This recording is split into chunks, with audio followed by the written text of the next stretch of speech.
రాష్ట్ర వ్యాప్తంగా అంగన్వాడీ టీచర్స్ చేపడుతున్న రిలే నిరాహార దీక్షలు 10వ రోజుకు చేరుకున్నాయి.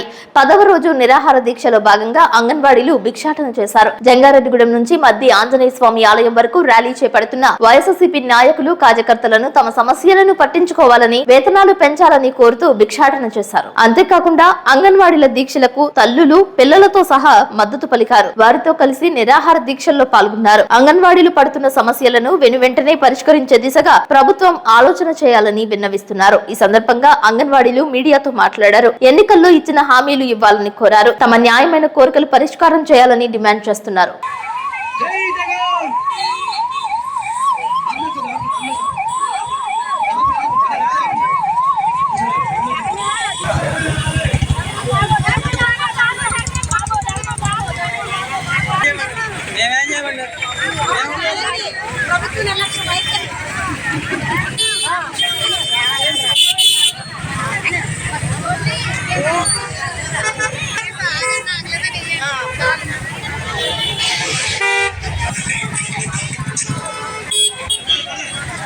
జంగారెడ్డిగూడెం మండలం జంగారెడ్డిగూడెం ప్రాజెక్ట్ నుంచి అండి 10వ రోజు ఈ రోజు ఆర్డీఓ ఆఫీస్ దగ్గర 10వ రోజు మేము AP anganwadi workers and helpers AP వ్యాప్తంగా రాష్ట్ర వ్యాప్తంగా మేము 10వ రోజు సమ్మె చేస్తున్నామండి. మేము సీఎం గారిని ఒకటే అడుగుతున్నా, సార్ ఈ రోజు మీరు పుట్టినరోజు సందర్భంగా అయినా గానీ మా AP anganwadi workers and helpers mini workers అందరూ కూడా 1,03,000 మంది ఉన్నారండి. Anganwadi teachers, helpers, mini workers మీ పుట్టినరోజు సందర్భంగా అయినా గానీ మా న్యాయమైన సమస్యలను మీరు ఒక్కసారి మాకు సమస్యలు పరిష్కరించే విధంగా చూడండి సార్. మేము ఏమీ అడగట్లేదు కదా సార్, గొంతమ్మ కోరికలు ఏమీ అడగట్లేదు సార్, మేము ఏమీ అడగట్లేదండి. ప్రభుత్వ ఉద్యోగులుగా గుర్తించమంటున్నామండి, ఉద్యోగ భద్రత కల్పించమంటున్నామండి, పెన్షన్ గ్రాడ్యుటీ సుప్రీంకోర్టు తీర్పు ప్రకారం అమలు చేయమంటున్నామండి. సుప్రీంకోర్టు ఇచ్చింది కదండి, దేశంలో అత్యున్నత న్యాయస్థానమే కదండి గ్రాడ్యుటీ అమలు చేయమంటుంది. పక్క రాష్ట్రం పంజాబ్, హర్యానా, కర్ణాటక కూడా గ్రాడ్యుటీ అమలు చేస్తుంది సార్. కాబట్టి మా న్యాయమైన సమస్యలు మీరు ఈ రోజైనా కొంచెం మీ దృష్టికి వచ్చి మీరు ఈ రోజైనా మా న్యాయమైన సమస్యలు కొంచెం పరిష్కరిస్తారని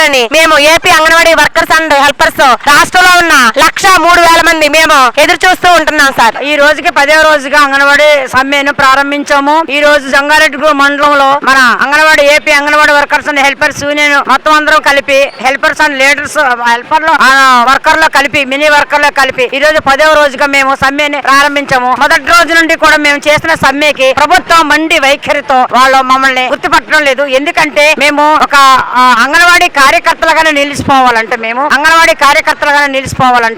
కానీ ప్రభుత్వ ఉద్యోగులుగా మమ్మల్ని గుర్తించాలి. మేము కోరుకునే గొంతమ్మ కోరికలు కోరటం లేదు, మేము పెద్ద పెద్ద కోరికలు కోరటం లేదు. మేము కనీస వేతనం 26,000 ఇవ్వండి మాకు, కానీ ప్రభుత్వ ఉద్యోగులు గుర్తించాలి. రిటైర్మెంట్ బెనిఫిట్స్ కల్పించండి మాకు. మేము చనిపోతే మాకు ఒకరికి కుటుంబంలో ఒక ఉద్యోగం ఇవ్వండి అని అడుగుతున్నాం. మేమేమి ఎక్కువ కోరుతారు, కానీ ఈ రోజు వరకు కూడా ప్రభుత్వం నిర్లక్ష్య వైఖరితో మమ్మల్ని బంధిస్తుంది. రోజుకు ఒకటి మాట చెప్పడం మమ్మల్ని బంధిస్తుంది. మొదటి రోజున మేము చేసిన రోజుని రాత్రి 10 గంటలకి మా సెంటర్ తాళాలు మా అనుమతి లేకోకుండా వాళ్ళు సచివాలయ స్టాఫ్ వచ్చి మా సెంటర్ బద్దలు కొట్టి మాకు ఒక సూపర్వైజర్, ఒక వాలంటరీ